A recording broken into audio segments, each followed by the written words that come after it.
인플레이션과 달러의 약세 속에서 과연 워런 버핏은 어떤 선택을 했을까요? 먼저 인플레이션 상황에서는 원자재 같은 현물이 유리하고요. 달러의 약세는 해외 투자에서 생긴 차익을 미국 내로 들여올 때 환차익까지도 더해주는데요.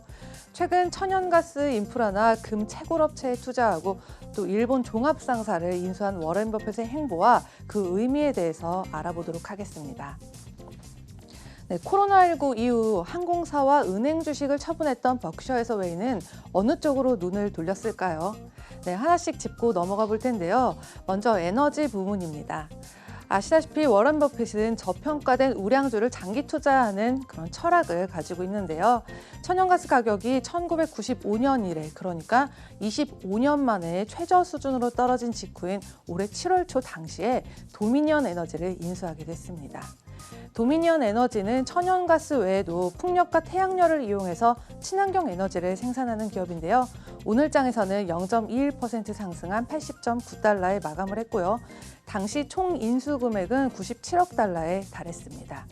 그중에서 인수 금액이 40억 달러였지만 사실 그보다 큰 57억 달러의 부채를 떠안으면서까지 이 같은 결정을 하면서 큰 이슈가 됐었는데요. 이로써 버크셔 해서웨이의 주간 천연가스 파이프라인 점유율은 8%에서 18%로 크게 늘어났는데, 이에 대해서 일부는 이 버핏이 바닥을 친 천연가스 시장을 고스란히 쓸어 담았다는 평도 있었습니다. 네, 다음은 금 채굴업체입니다. 사실 워런 버핏은 그동안 금에 대해서 회의적인 태도를 보였었죠. 금은 기업과 다르게 그 자체만으로 창출해내는 이익은 없기 때문에 투자 대상으로 삼을 수는 없다는 의견이 있었지만요. 그렇기 때문에 이번 편입은 상당히 이례적이라고 볼 수가 있습니다.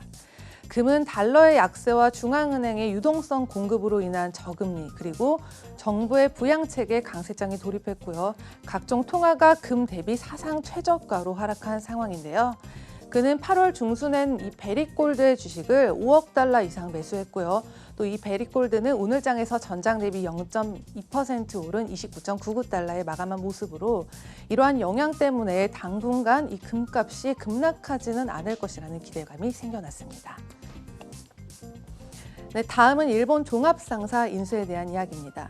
워런 버핏은 일본의 5대 종합상사를 선택하면서 처음으로 이 일본 상장사에 대한 투자를 결정한 건데요. 그는 재보험 계열사인 내셔널 인뎀니트 컴퍼니를 통해서 지난 12개월에 걸쳐서 60억 달러 이상을 투자했고요. 그 지분은 각각 5% 이상씩 사들였다고 하는데요. 이 5대 종합상사를 꾸준히 살펴보자면 정장 대비 일제히 하락 마감한 상태고요.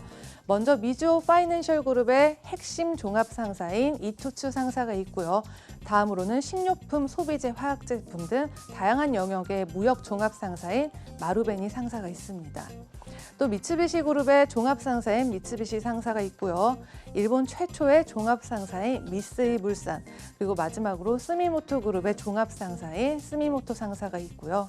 버핏이 이처럼 은행주가 아닌 이 상사를 선택한 이유가 따로 있는데, 은행주의 경우는 실제 금리가 낮으면 손해를 보지만 이 자원주는 가격이 오르면 실적도 같이 오르기 때문에 이득을 보게 되기 때문입니다.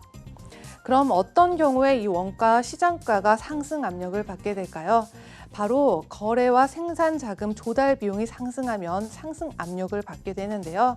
소규모 생산자와 거래 업체들이 자금 조달에 어려움을 겪으면 공급에도 차질이 생기게 되고요. 이미 강세 조짐을 보이게 되는 상품 가격이 더 상승세를 보일 가능성이 높아지게 됩니다.